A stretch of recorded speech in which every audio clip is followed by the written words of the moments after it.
बिस्मिल्लाहिर्रहमानिर्रहीम। अस्सलाम वालेकुम। हमारा जो आज का टॉपिक है वो ethical principle and ethical theories. तो सबसे पहले हम ऑब्जेक्टिव्स की बात करेंगे। इस यूनिट के अंदर हम क्या क्या डिस्कस करेंगे, ethical principle and ethical theories in health care. उसके अलावा हम डिस्कस करेंगे कि एथिकल डिलेमास जो हैं, जो कि नर्सेज और क्लाइंट डेली फेस कर रहे होते हैं।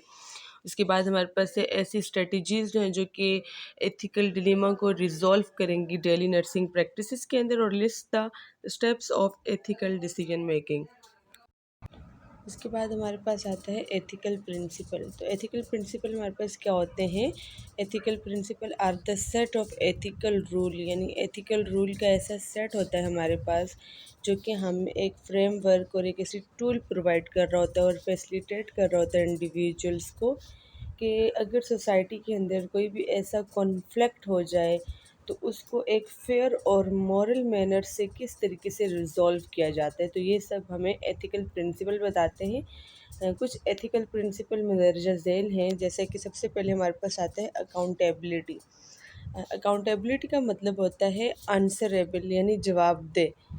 तो इसका क्या है कि answerable to oneself and other for one's on action, यानी जो आपने एक्शन किया है उसके आप जवाबदेह हैं। लेट्स सपोज अगर आपसे कोई मिस्टेक हुई है या फिर आपने कोई एक्सपायर मेडिसिन किसी को लगा दी या कोई और इंसिडेंट्स हो गया है जिसकी वजह से इस पेशेंट को नुकसान पहुंचा है, तो आप जो है इस चीज़ के जवाबदेह होंगे। तो आपने जो है हर बात सच सच बतानी होगी। जो भी ऐसा इंसिडेंट्स हुआ है इसके पीछे क्या रीज़न है। तो पहला प्रिंसिपल ये है कि जो भी वो स्टाफ होगा वो क्या होगा, अकाउंटेबल होगा, कि वो जवाबदेह होगा अपने इस एक्शन के ऊपर। उसके बाद हमारे पास आता है ऑटोनॉमी। दूसरा प्रिंसिपल है हमारे पास ऑटोनॉमी। और ऑटोनॉमी का क्या मतलब है, यानी ख़ुद मुख्तियार।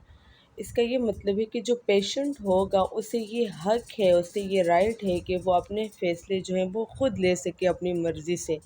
तो लेट्स सपोज़ कि अगर एक पेशेंट है, उसे डॉक्टर ने कहा कि आप एनीमिक हैं, आप जो है आपके अंदर एचबी लेवल की बहुत ज़्यादा कमी हो चुकी है, तो आपको जो है ब्लड लगेगा, यानी आपको ब्लड ट्रांसफ्यूज़ करना पड़ेगा। तो वो जो पेशेंट है ये उसका राइट है कि वो जो है इसे रिफ्यूज़ करे कि नहीं, मुझे किसी और का ब्लड नहीं लगवाना। या फिर कोई पर्सन है वो उस हॉस्पिटल में जहाँ वो एडमिट है वहाँ की जो है वो मेडिसिन से या वहाँ के स्टाफ से या वहाँ की मैनेजमेंट से वो सेटिस्फाई नहीं है, तो वो जो है वो किसी दूसरी जगह पर जाना चाह रहा है। तो ये उस पेशेंट का राइट है कि वो जो भी करना चाहे वो अपनी मर्ज़ी से फ़ैसले जो है वो ख़ुद ले सकता है। तो इसको हम ऑटोनॉमी कहते हैं। उसके बाद हमारे पास आता है कॉन्फिडेंशियलिटी। कॉन्फिडेंशियलिटी का मतलब है कि जो हमारा पेशेंट है, अगर वो हमसे कोई भी बात डिस्कस करता है तो हमने उसकी जो प्राइवेसी है उसको मेंटेन करना होगा, कि उसकी उस बात को जो है किसी और के आगे एक्सप्लेन नहीं करना होगा, चाहे वो उसके पेरेंट्स हों, उसके रिलेटिव हों या कोई और स्टाफ हो या अमला हो। तो उसने जो बात हमसे की है, उसकी जितनी भी पर्सनल बातें, तो उसको हमने एक प्राइवेट रखना होगा, कॉन्फिडेंशियल रखना होगा। तो इसका क्या मतलब है कि respect for the person privacy. उसके बाद हमारे पास आता है बेनिफिशंस। बेनिफिशंस का मतलब होता है फ़ायदा देना। तो ये हमारे पास एक ऐसा प्रिंसिपल है, इसका क्या मतलब है कि doing good and avoiding harm, यानी हम जितना हो सके हमने हर वो काम करना है जिससे हमारे पेशेंट को फ़ायदा हो, यानी तो इसको हम कहते हैं बेनिफिशंस। उसके बाद हमारे पास आता है नॉन मालेफिशंस। नॉन मालेफिशंस का क्या मतलब है कि हमने कोई भी ऐसा काम नहीं करना जिससे हमारे पेशेंट को नुकसान हो, यानी the duty to do no harm. Let's suppose अगर हम अपने पेशेंट को मेडिसिन दे रहे हैं तो उसको हमने हर हालत में चेक करना होगा कि वो एक्सपायर तो नहीं हो गई हैं, उनकी एक्सपायरी डेट तो नहीं चली गई है। तो अगर ऐसा होता है कि हमने विदाउट चेक जो है, चेक किए बगैर वो पेशेंट को मेडिसिन लगा दी, और उससे क्या होगा, हमारे पेशेंट को नुकसान हो जाएगा। तो एक ये भी प्रिंसिपल है कि नॉन मालेफिशंट से हमने कोई ऐसा काम नहीं करना जिससे हमारे पेशेंट को नुकसान पहुँचे। फिर हमारे पास आता है जस्टिस। जस्टिस का मतलब होता है इंसाफ करना, यानी हमारे पास वो प्रिंसिपल है that deal with the fairness, equity and equality, कि हमारे पास किसी भी किस्म का पेशेंट हो, चाहे वो किसी फ़िरके से ताल्लुक़ रखता हो, वो किसी मज़हब से ताल्लुक़ रखता हो, उसका रंग काला हो, गोरा हो, कोई भी हो, तो हमारे पास तमाम लोग जो हैं वो इक्वल होने चाहिए। तो ये हमारे पास एक प्रिंसिपल है कि उसके अंदर हमने रंग नस्ल को नहीं देखना, बल्कि हमने इंसानियत को देखना है। और ये नहीं कि कोई गरीब है तो उसे कम केयर प्रोवाइड की जाए और कोई अमीर है तो उससे ज़्यादा केयर प्रोवाइड की जाए।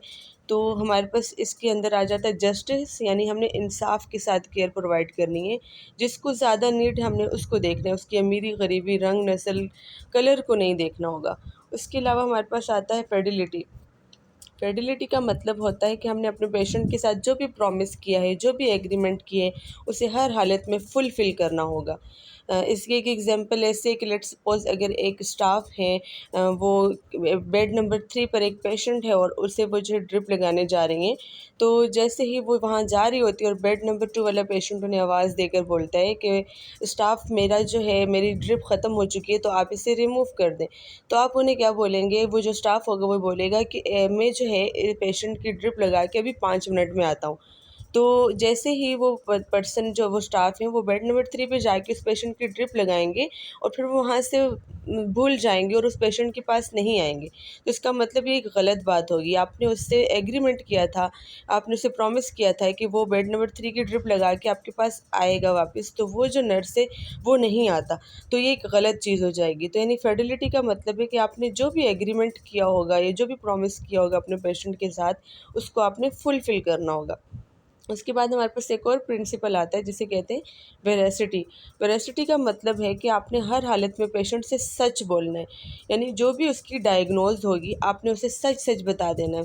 लेट्स सपोज अगर हमारे पास एक पेशेंट है और वो कैंसर लास्ट स्टेज पर है, कैंसर की लास्ट स्टेज पर है, और हम उसे बोलें कि नहीं आपको जो है थैलीसीमिया हुआ है या फिर आपको एनीमिया हुआ है, यानी हम उसकी जो रियल डायग्नोज उससे छुपा लेंगे, तो ये एक गलत चीज़ हो जाएगी। तो वेरासिटी का मतलब है कि जो भी उसकी डायग्नोज होगी आपने अपने पेशेंट को सच सच बता देना है। अच्छा, अब हम बात करते हैं एथिकल थ्योरीज़ की। एथिकल थ्योरीज़ जो हैं वो एक इम्पॉर्टेंट रोल अदा करती हैं नर्सिंग प्रैक्टिस के अंदर। ये जो है एथिकल थ्योरीज़ जो हैं वो नर्सेज़ की हेल्प कर रही होती हैं, एक ऐसा फ्रेमवर्क प्रोवाइड कर रही होती हैं ताकि कोई भी जो एक्शन लिया जाए वो एक मॉरल डिसीजन हो, यानी अखलाकियात के दायरे में रहकर हमने कोई भी एक्शन है वो लेना है जिससे हमारे पेशेंट को फ़ायदा हो।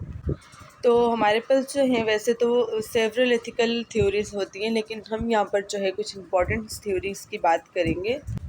तो हमारे पास सबसे पहले आती है कॉन्सिक्वेंसेस बेस्ड थ्योरी, यानी टेलोलॉजिकल थ्योरीज़। उसके बाद हमारे पास आती है प्रिंसिपल बेस्ड थ्योरी, इसको डियोंटोलॉजिकल थ्योरीज़ भी बोलते हैं, और वर्च्यू एथिक्स। तो अब हम बात करते हैं कॉन्सिक्वेंसेस बेस्ड यानी टेलोलॉजिकल थ्योरीज़ की। कॉन्सिक्वेंसेस का क्या मतलब होता है? नतीजा, रिज़ल्ट। यानी ये जो थ्योरी है ये हमें ये बताती है कि कोई भी जो एक्शन है उसका रिज़ल्ट क्या आएगा। अच्छा, वो एक्शन आप राइट तरीके से करोगे या रॉन्ग तरीके से, इस चीज़ में, इस थ्योरी में ये नहीं देखा जाएगा, बल्कि इस थ्योरी के अंदर सिर्फ एक रिज़ल्ट देखा जाएगा कि वो जो रिज़ल्ट है उससे हमें कितना फ़ायदा हो रहा है, यानी उससे हमारे पेशेंट को कितना फ़ायदा हो रहा है। मिसाल के तौर पे अगर हम एथिकली देखें तो झूठ बोलना एक बुरी बात है, एक अखलाकियात के दायरे में नहीं है, यानी झूठ बोलना एक गलत चीज़ है। लेकिन जो कॉन्सिक्वेंस बेस्ड थ्योरी होती है इसके अंदर ये देखा जाता है कि अगर हमारे झूठ बोलने से किसी का फ़ायदा हो रहा है, लेट्स सपोज़ अगर हमारे झूठ बोलने की वजह से 100 लोगों की जान बच रही है, तो कॉन्सिक्वेंस बेस्ड थ्योरी जो है उसे राइट कंसिडर करेगी, यानी उसका रिज़ल्ट जो है वो कितने लोगों को फ़ायदा हो रहा है, उससे कितने लोगों की जान बच रही है। एक्शन जो है वो सही या गलत किस तरीके से किया जा रहा है वो हम नहीं देखेंगे, बल्कि हमारा जो एक्शन होगा उसका रिज़ल्ट क्या निकलेगा। तो झूठ जो है बोलना एक गलत चीज़ है, यानी वो काम एक गलत है, लेकिन हमारे झूठ बोलने से 100 लोगों की जान बच रही है, तो ये जो थ्योरी है टेलोलॉजिकल थ्योरी से जो है वो राइट कंसिडर करेगी। अच्छा, हमारे पास कॉन्सिक्वेंसेस बेस्ड थ्योरी के अंदर आता है यूटिलिटेरियनिज़्म। यूटिलिटेरियनिज़्म का क्या मतलब है कि हम कोई भी ऐसा काम करें जिससे ज़्यादा लोगों को फ़ायदा हो, यानी कोई भी ऐसा काम जो कि most good and least amount of harm हो, यानी जिसके अंदर ग्रेटेस्ट नंबर ऑफ पर्सन को फ़ायदा पहुँचे। हमारे पास नुकसान कम हो और फ़ायदा ज़्यादा हो, तो वो हमारे पास यूटिलिटेरियनिज़्म कहलाता है। फॉर एग्ज़ाम्पल, एक डॉक्टर है, उनके पास 10 पेशेंट हैं और उन्होंने कोई एक ऐसी मेडिसिन बनाई और सबसे पहले 2 पेशेंट्स को लगाई और उस मेडिसिन के लगाने की वजह से उन पेशेंट्स की डेथ हो जाती है। फिर वो डॉक्टर जो हैं उस मेडिसिन के अंदर कुछ और एडिशन करते हैं और न्यू तरीके से उसे प्रिपेयर करते हैं, कुछ और फार्मूलाज ऐड करते हैं और फिर उसके बाद जो बाकी के 8 पेशेंट हैं और वो उनको लगाते हैं, जिसकी वजह से वो ठीक हो जाते हैं, वो बिल्कुल ठीक हो जाते हैं। तो इससे क्या होता है कि हमें जो है नुकसान तो हुआ, यानी 2 पेशेंट की जान चली गई, लेकिन हमें इससे फ़ायदा भी बहुत हुआ, यानी ज़्यादा लोगों को फ़ायदा हुआ, कम लोगों को नुकसान हुआ, यानी 8 लोगों की जान बच गई, 2 लोगों की अगर चली गई। तो ये हमारे पास क्या कहलाता है, यूटिलिटेरियनिज़्म। अच्छा, यूटिलिटी क्या होती है? The principle of utilitarianism is called utility. अच्छा, उसके बाद हमारे पास आता है प्रिंसिपल बेस्ड यानी डियोंटोलॉजिकल थ्योरीज। इसके अंदर क्या होता है, इसके अंदर हमारे पास कुछ रूल एंड रेगुलेशन सेट होते हैं, उन्हीं के तहत हमें वो काम करना होता है। यानी ये थ्योरी हमें क्या बताती है कि आपने हर हालत में रूल एंड रेगुलेशन को फॉलो करना है, आउटकम आपका चाहे कुछ भी हो। इसमें हमने आउटकम को नहीं देखना, यानी इसमें हमने रिज़ल्ट को नहीं देखना होता, रिज़ल्ट चाहे कुछ भी हो, लेकिन हमने जो काम करना है वो असूलों के तहत करना, उन्हीं प्रिंसिपल के तहत करना है जो कि एक रूल बनाए हुए हैं। लेट सपोज़ अगर हमारे पास एक पेशेंट है और वो कैंसर की लास्ट स्टेज पे है और वो अपने डॉक्टर से पूछते हैं कि मेरी डायग्नोस क्या है, और डॉक्टर ने उन्हें बता दी कि आप मरने वाले हैं और आपके पास बिल्कुल टाइम नहीं है, आप कैंसर की लास्ट स्टेज पर हैं, हो सकता है उसे कोई कार्डियोलॉजिकल इशू हो। तो डॉक्टर की इस बात से वो स्ट्रेस लेगा और जिसकी वजह से उसको सडन हार्ट अटैक होकर उसकी डेथ भी हो सकती है। लेकिन जो प्रिंसिपल बेस्ड थ्योरी है, ये हमें बताती है कि आपने झूठ नहीं बोलना, आपने चीट नहीं करना, आपने स्टील नहीं करना, हमेशा आपने सच बोलना है। तो इस थ्योरी के मुताबिक जो है डॉक्टर को सच बोलना होगा कि आप जो हैं, आपके पास लाइफ नहीं है, बाकी आपकी जो है कैंसर की लास्ट स्टेज चल रही है।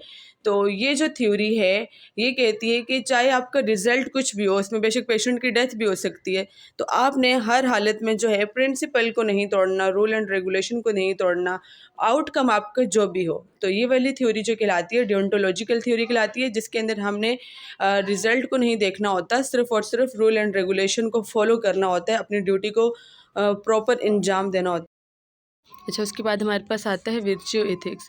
वर्च्यू एथिक्स जो है वो किस पे एम्फिसाइज कर रहा होता है, वो development of good character traits, यानी किसी भी पर्सन के जो खसूसियात हैं, उसके जो करेक्टरिस्टिक हैं वो गुड होने चाहिए, जैसे कि एम्पैथी होना, हॉनेस्टी होना, कंपेशन होना यानी हमदर्दी होना। तो नर्सिंग फील्ड के अंदर जो है वर्च्यू एथिक एक इम्पॉर्टेंट रोल अदा करती है। अगर एक नर्स है, उसके अंदर ऑनेस्टी होगी, ईमानदारी होगी, अपने पेशेंट के लिए हमदर्दी होगी, तो जिसकी वजह से वो क्या करेगी, एक एक्सीलेंस केयर प्रोवाइड कर सकती है, अपने ऐसे डिसीजन ले सकती है अपने फ़ैसलों के थ्रू, अपने अखलाकियात के थ्रू, अपने हॉनेस्टी के थ्रू जो है वो ऐसे सर्विसेज प्रोवाइड कर सकती है जिससे पेशेंट को फ़ायदा होता है और ये दोनों के लिए बेनिफिशियल होती है, यानी ये पेशेंट के लिए भी बेनिफिशियल होती है और नर्स के लिए भी। तो वर्च्यू एथिक की वजह से इससे दोनों को फ़ायदा होता है, यानी जो नर्स है अगर वो किसी पेशेंट की तकलीफ़ को कम कर देती है तो उससे दिली एक इत्मीनान होता है, एक सुकून होता है, एक खुशी होती है, और जो पेशेंट है उसको ये फ़ायदा होता है कि वो उस तकलीफ़ से आराम मिल जाता है उसे। और तो जो वर्च्यू एथिक्स है ये क्या शो कर रही होती है कि एक गुड करेक्टर को शो कर रही होती है। अच्छा, इसके बाद हमारे पास आता है एथिकल डायलेमा। डायलेमा हमारे पास एक ऐसी सिचुएशन होती है, एक ऐसी कॉम्प्लेक्स सिचुएशन होती है, या फिर हम बोल सकते हैं दोहरी सिचुएशन होती है, जिसमें हम फ़ैसला नहीं कर सकते या फिर हमें मुश्किल होती है फ़ैसला करने में।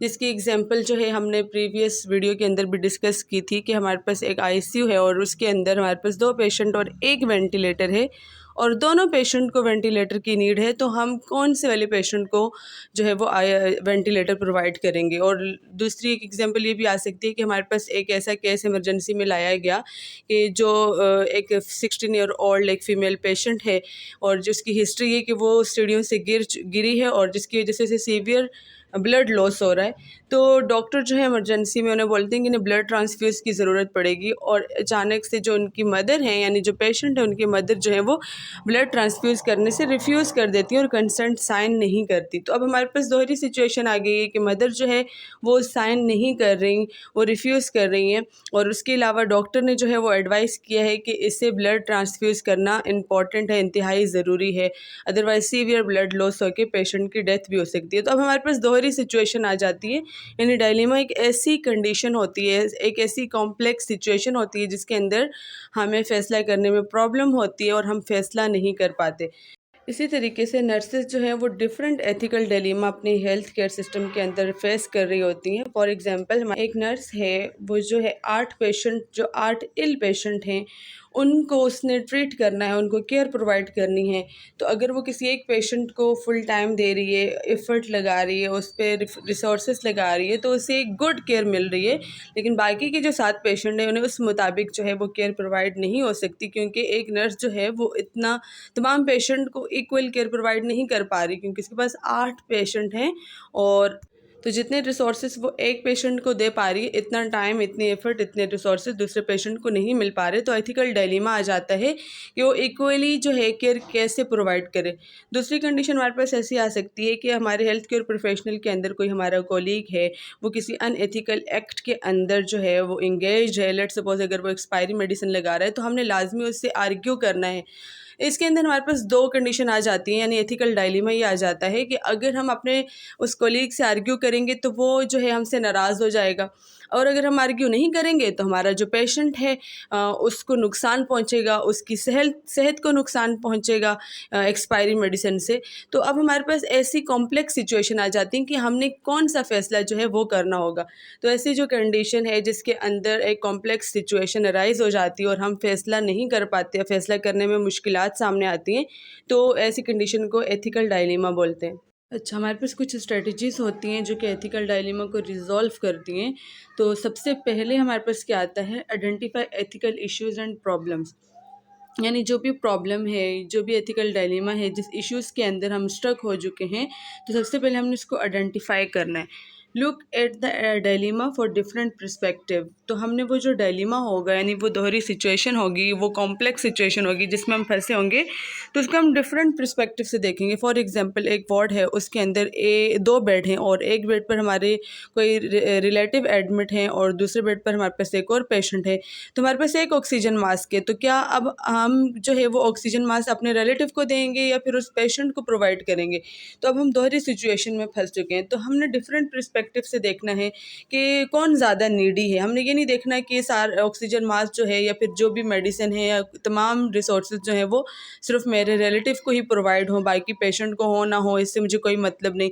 हमने ऐसा नहीं सोचना होगा, बल्कि हमें जो है उसको डिफरेंट पर्सपेक्टिव से देखना होगा कि नीडी कौन है, कौन सबसे ज़्यादा जो है ज़रूरतमंद है।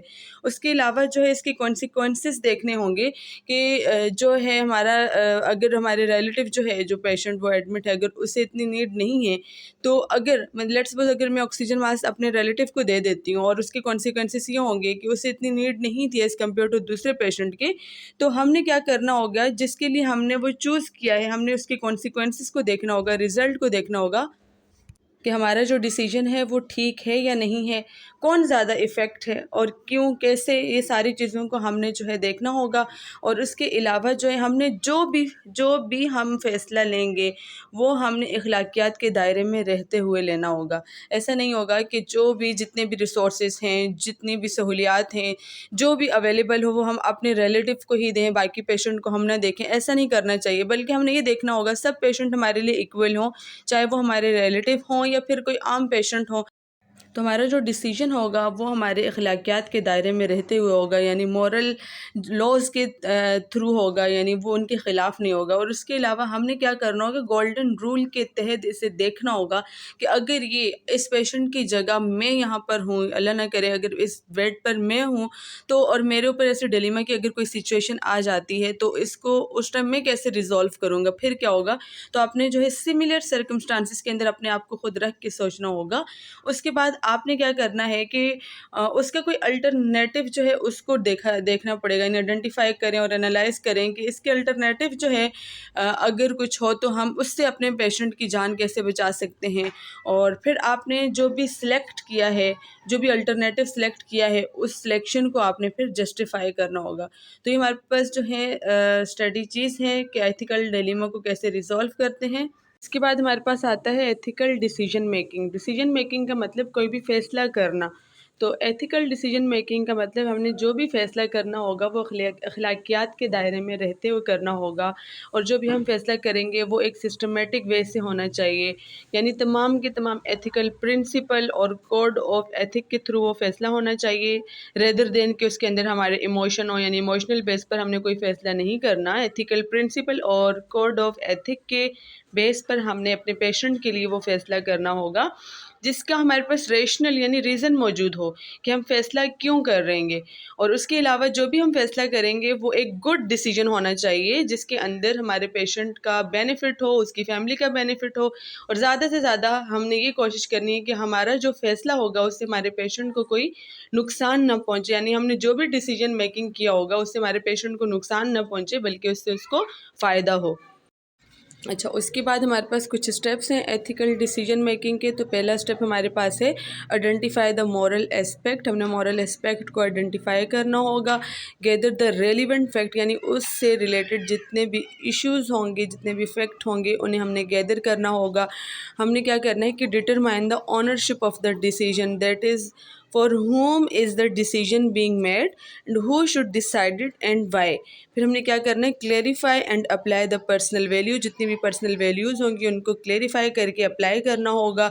हम आइडेंटिफाई करेंगे ethical theories and ethical principle को, आइडेंटिफाई एप्लीकेबल लॉज और इंस्टीट्यूशनल पॉलिसीज़, जितने भी इंस्टीट्यूशनल पॉलिसीज़ हैं और एप्लीकेबल लॉज हैं उनको आइडेंटिफाई करेंगे।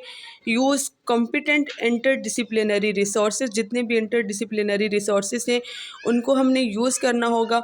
Develop alternative action and project their outcome, जो भी अल्टरनेटिव एक्शन और प्रोजेक्ट है उनके आउटकम के उनको डेवलप करना होगा on the client and family.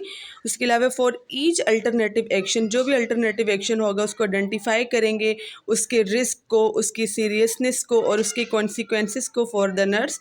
फिर हमने apply nursing code of ethics, जितने भी नर्सिंग कोड ऑफ एथिक्स हैं उनको अप्लाई करना होगा जो हेल्प करेंगे हमारे एक्शन में, हमें गाइड करेंगे।